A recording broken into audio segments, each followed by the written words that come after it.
Gwenolé, Azénor, Brieux et plus de 1400 saints réunis dans un seul ouvrage, c'est le travail d'une vie, celle du chercheur Bernard Tanguy. Quelques mois avant sa mort en 2015, son ami Jean-Yves Éveillard lui propose de l'aider à faire publier le fruit de ses recherches. Le grand dictionnaire historique des saints et saintes de Bretagne voit le jour presque 10 ans après le décès de son auteur. C'est une sorte de testament intellectuel, si vous voulez. C'est un travail qui lui tenait énormément à cœur.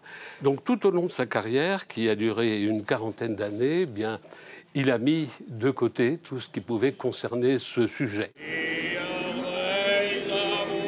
Dans ce reportage de 1990, l'historien racontait la vie de saint Hervé, saint Léonard du VIe siècle, auquel il avait consacré tout un livre.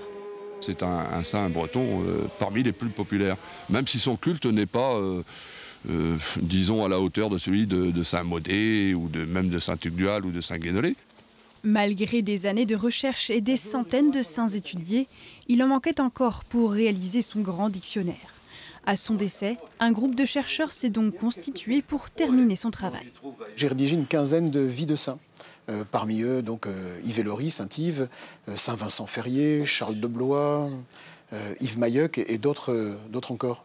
Et donc il les avait délaissés et j'étais très heureux de pouvoir participer à cette aventure. Ça nous parle de l'histoire de Bretagne sur le temps long, parce que les saints les plus anciens, c'est la fin de l'Antiquité de Donatien et Rogatien, les enfants nantais, jusqu'à la fin du Moyen-Âge. C'est vraiment 1000 ans d'histoire sur lequel Bernard Tanguy a travaillé.